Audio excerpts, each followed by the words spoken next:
नमस्कार दोस्तों, मैं वीरू फोटोकार से। दोस्तों, आपका लास्ट वीडियो में बहुत प्यार मिला, उसके लिए बहुत बहुत धन्यवाद। और आप लोगों की काफ़ी डिमांड पे कि सर एस्ट्रो मास्टर 130 EQ और पावर सीकर 127 EQ पे एक वीडियो बनाइए, तो मैं ये वीडियो उसी के ऊपर लेके आया हूँ। तो चलिए दोस्तों, हम आते हैं अपने वीडियो के ऊपर हैं हम इसके कंपैरिजन के ऊपर। तो दोस्तों, दोनों ही टेलीस्कोप एक बहुत ही परफेक्ट टेलीस्कोप है, अपने अपने प्राइस पॉइंट पे बहुत अच्छे वर्क करते हैं, बहुत अच्छी पावर आपको प्रोवाइड करते हैं।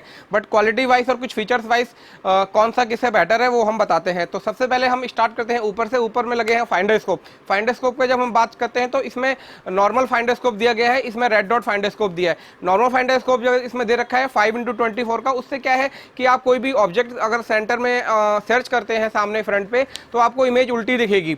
और रेड डॉट वाले में क्या है, वो इशू खत्म हो जाता है। आपको सीधा रेड डॉट होता है, वो उसके फोकस के ऊपर देना होता है, तो आपको उसमें उल्टा या सीधे का कोई झंझट नहीं रहता है। इसमें हमें अगर फोकस अलाइन करना होता है तो इनको लूज करके थोड़ा सेंटर में इसे रखना होता है, जो थोड़ा सा जल्दी नहीं हो पाता है अलाइन अच्छे से। इसमें क्या है, वो चीज़ नहीं है दोस्तों। फाइंडर स्कोप रेड डॉट वाला है, अगर अलाइन भी नहीं है तो यहाँ पे 2 बटन इसके अंदर दे रखे हैं, लेफ्ट राइट अप डाउन के लिए। उसके थ्रू बहुत इजीली आप इसको अलाइन कर सकते हो। ठीक है फ्रेंड, अब ऐसे प्रकार आते हैं हम इनके आईपीसीस के ऊपर।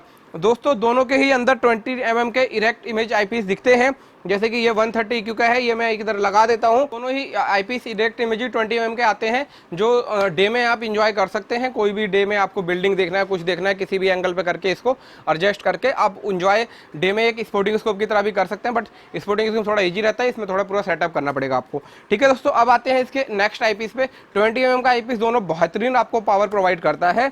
अब इसके बाद आते हैं हम, इसमें हमें मिलता है 4 mm का आईपीस, जो हमारा जो ऑब्जेक्ट है उसको पावर को बहुत अच्छा जूम कर देता है। और इसके अंदर होता है एक 10 mm का आईपीस, जो आपको 20 mm की आईपीस जो पावर होगी उसको ये जूम कर देगा। दोनों ही आईपीस अपनी अपनी पावर को जूम कर देते हैं। जो 20 mm से आप देख रहे हैं उसको एक जूम लेवल पे ले जाते हैं दोनों आईपीस।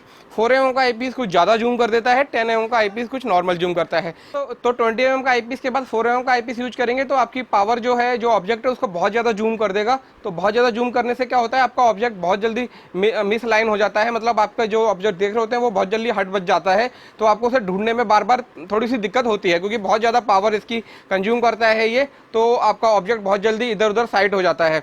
इसमें 10 mm का आईपीस है, तो ये पावर आपको अच्छी प्रोवाइड करता है। बट हाँ, एक बार बार आपका जो ऑब्जेक्ट है वो मतलब इधर उधर नहीं जाएगा, क्योंकि ये एक 10 mm का आईपीस है जो काफ़ी मिडिल रेंज में रहता है। तो एक आपको अच्छी इमेज प्रोवाइड करता है। और इसका जो 10 mm का आईपीस है, इसको आप रेगुलर बेसिस पे यूज कर सकते हो, क्योंकि ये एक मिडिल रेंज का आईपीस है। 10 mm ना ज़्यादा जूम है, ना ज़्यादा लो में है, तो एक मिडिल रेंज का आईपीस है। आप इसको रेगुलर बेसिस पे इस्तेमाल कर सकते हो। इसको आप रेगुलर बेसिस पे इस्तेमाल नहीं कर सकते दोस्तों। अगर हम सपोज मानो दिन में देख रहे हैं तो 1 किलोमीटर कुछ देख रहे हैं, 20 mm से बहुत खूबसूरत दिख रहा है। अगर हम उसको 4 mm से देखेंगे तो बहुत ज़्यादा जूम हो जाएगा, वो उतना जल्दी क्लियर भी नहीं होगा और कुछ नहीं होगा। इसके साथ में हमें मिलता है एक एक्स्ट्रा 3x का Barlow lens. Power Sikar 127 EQ के साथ में मिलता है हमें एक 3x का एक्स्ट्रा बार्लो लेंस, जो हमें हमारी पावर को जो रहता है आईपीस, उसकी पावर को XXX बढ़ा देता है। तो इसके ऊपर अगर हम 20 mm का आईपीस यूज करते हैं तो हमें एक बहुत बेहतरीन पावर प्रोवाइड ये बार्लो लेंस हमें दे देता है। बट अगर हम इसके ऊपर 4 mm का आईपीस यूज करते हैं तो बहुत एक्स्ट्रा पावर हो जाती है। जैसे कि 300 मैक्सिमम पावर है इस टेलीस्कोप की, तो हम अगर इस पर 4 mm का आईपीस यूज करते हैं तो वो एक्सीड कर जाता है मैक्सिमम लिमिट को। तो 4 mm का आईपीस आप इस पर ना इस्तेमाल करें, आपको अच्छी पावर प्रोवाइड नहीं करेगा, बिलर ही बिलर दिखेगा, क्योंकि वो मैक्सिमम पावर से एक्स्ट्रा निकल जाता है।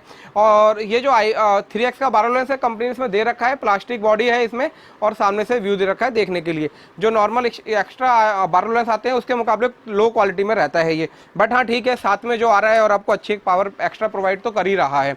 अब आते हैं हम इसके ट्यूब के बारे में। तो जो इसको ट्यूब को बैलेंस करने के लिए यहाँ पे दे रखा है, यहाँ पे प्रॉपर ये स्क्रू दे रखा है ब्रैकेट के साथ में। यहाँ पे भी हमें 1 बाय 1 करके स्क्रू दोनों तरफ सेट करने होते हैं। ठीक है, इसी प्रकार इसमें हमें डॉप्टल प्लेट दे रखी है। जो हमें रिमूव करना और टाइट करना बहुत इजी हो जाता है, क्योंकि डॉप्टल प्लेट है, इसको सीधा इसके अंदर स्लाइड करना है और स्लाइड करने के बाद यहाँ पे जो 2 स्क्रू दे रखे हैं बहुत इजीली ये टाइट हो जाते हैं दोस्तों। ठीक है, अब इसी प्रकार से हमारा इसका जो EG2 इक्विटोरियल माउंट है, इसका जो माउंट है वो EG2 इक्विटोरियल माउंट है और इसका जो माउंट है वो जर्मन इक्विटोरियल माउंट है दोस्तों। ठीक है, इस प्रकार से अब हम आते हैं ट्राइपॉड पे। इसके अंदर जो ट्राइपॉड दे रखा है वो एल्युमिनियम का दे रखा है, तो कभी कभी ये थोड़ा सा हिल जाता है। और इसके अंदर जो ट्राइपॉड दे रखा है वो स्टील हैवी ड्यूटी ट्राइपॉड दे रखा है, तो ये ट्राइपॉड इस एल्युमिनियम वाले ट्राइपॉड से काफ़ी बेहतर है, स्टेबल है, तो इसका ट्राइपॉड क्वालिटी बहुत अच्छा है पावर सीकर 127 EQ के मुकाबले। अब आते हैं एक्सेसरी ट्रे के ऊपर। एक्सेसरी ट्रे यहाँ पे भी एल्युमिनियम का दिया रखा है और इसके साथ में एक IPCs रखने के होल्डर्स दे रखे हैं, तो आप इसके साथ में 4-5 IPCs अंदर होल के अंदर रख सकते हो, तो आपके IPCs कहीं इधर उधर नहीं गिरेंगे। ये चीज़ इसमें बहुत अच्छा दे रखा है। और ये चीज़ हमें आस्ट्रोमास्टर 120 ये चीज़ हमें आस्ट्रोमास्टर 130 EQ में नहीं दे रखा है। इसमें एक प्लेन एक्सेसरी ट्रे दे रखी है, के ऊपर हम IPCs रख सकते हैं, सेफ रहते हैं, बट अगर हम ये IPC उठा रहे हैं, इस पे हाथ लगा तो यहाँ से गिरने के चांसेस रहते हैं।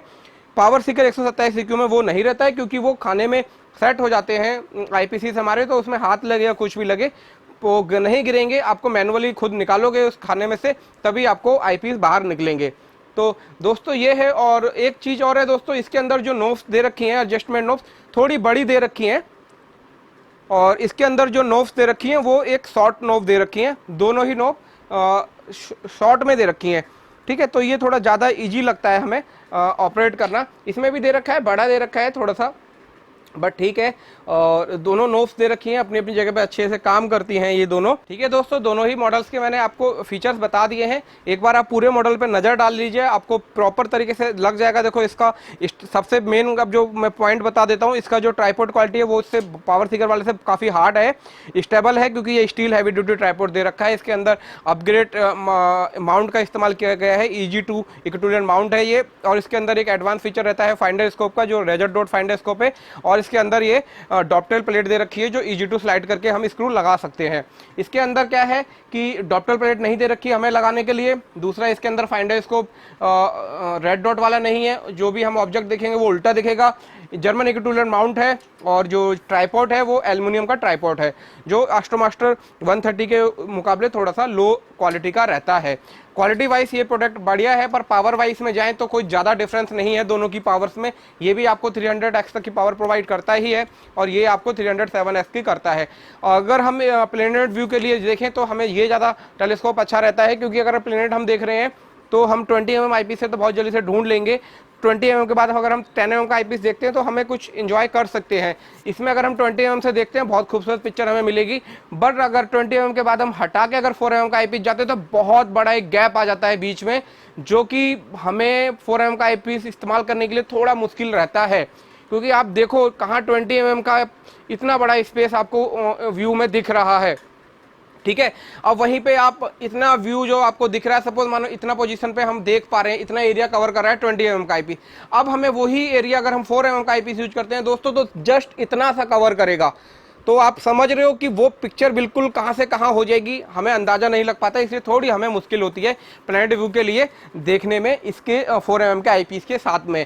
तो उसी प्रकार अगर हम इसमें वही चीज़ देखते हैं, 20 mm का IPS लगाने के बाद 10 mm का IPS देखते हैं, तो वो हाफ जो रहता है पावर को जूम कर देता है, तो वो एक स्टेबल रहता है। हम उसमें 10 mm का उस कंडीशन में 10 mm का IPS अच्छे तरीके से एंजॉय कर सकते हैं। तो दोस्तों मैं रिकमेंड करूँगा, अगर आप 127 EQ ले रहे हैं, जो एक ये भी बहुत बढ़िया टेलीस्कोप है, अप्रोक्सली ये थोड़ा लो बजट में ही रहता है आस्ट्रोमास्टर 130 के मुकाबले, बट डिमांड रहता है, अगर कस्टमर डिमांड हाई है और स्टॉक नहीं है इंडिया में, तो आपको ये कभी कभी आस्ट्रोमास्टर 130 से महंगा भी मिलता है, क्योंकि ऑन डिमांड रहता है, आइटम स्टॉक में नहीं होता है, तो इंपोर्टर्स भी महंगा देते हैं, इसीलिए सेलर्स या डीलर हम लोग भी महंगा बेचते हैं। बाकी फाइनली बात करूं तो आस्ट्रोमास्टर 130 EQ पावर सीकर 127 EQ से हर मामले में बेटर है। ठीक है दोस्तों, तो ये था इसमें फीचर्स, और दोनों ही टेलीस्कोप बढ़िया हैं। इसमें 1000 mm का फोकल लेंथ है, बट इसमें 650 mm का फोकल लेंथ है। कस्टमर काफ़ी हमें सवाल करते हैं कि 1000 mm का है तो ये ज़्यादा अच्छा रहेगा, ये कम अच्छा रहेगा, ऐसा कुछ नहीं है। आस्ट्रोमास्टर अच्छी मैग्निफिकेशन प्रोवाइड करता है आपको। ये आपको क्या है 20 mm के साथ में आप अच्छे से इस्तेमाल कर सकते हैं। इसके लिए अगर मैं आपको रिकमेंड करूँगा 127 EQ ले रहे हैं तो इसके साथ में एक एडिशनल 10 mm का आईपीस जरूर परचेज करें, जो आपको एक मिडिल जो 4 mm और 20 mm के बीच का जो गैप है उसको वो कंप्लीट कर देता है 10 mm का आईपीस।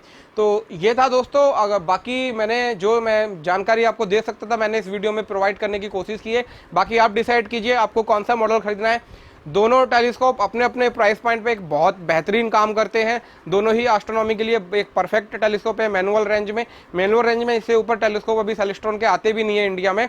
तो एस्ट्रोमास्टर 130 क्योंकि हाई मॉडल है मैनुअल टेलीस्कोप में, इसका एक दूसरा मॉडल आता है 130 EQ मोटर ड्राइव, तो वो थोड़ा अपग्रेड हो जाता है मोटर ड्राइव के चलते। सेम चीज़ इसमें भी कंडीशन अप्लाई है, इसमें भी मोटर ड्राइव आता है। तो अगर आपको मोटर ड्राइव वाले लेने हैं तो दोनों आप ले सकते हो। मोटर ड्राइव का फर्क सिर्फ इतना होता है कि आपने मैनुअली दोनों टेलीस्कोप से किसी भी ऑब्जेक्ट को आपने फाइंड कर लिया या मून को सेट कर लिया, तो मोटर का काम होता है उसको ऑटोमेटिक फॉलो करता है। जिस तरीके से ये रोटेट होता है मून, जिस तरीके से रोटेट होता है उस तरीके से मोटर इसको ऑटोमेटिक रोटेट करता है आपके इक्विटोरियल माउंट को। तो मोटर का सिर्फ इतना ही काम होता है कि आपके ऑब्जेक्ट को फॉलो करता है, और कोई बड़ा काम नहीं होता है, जो कि एक एस्ट्रोफोटोग्राफर जो हैं उनके लिए वो बहुत ही महत्वपूर्ण पार्ट रहता है इसके साथ में, क्योंकि उनको बहुत ज़्यादा हेल्प मिलता है अगर वो एस्ट्रोफोटोग्राफी कर रहे हैं, तो मोटर उनके लिए बहुत हेल्प करता है। ठीक है दोस्तों, तो यही था इस वीडियो में, और आपको वीडियो कैसी लगी हो प्लीज़ कमेंट करें, और मिलते हैं अपनी नेक्स्ट वीडियो में।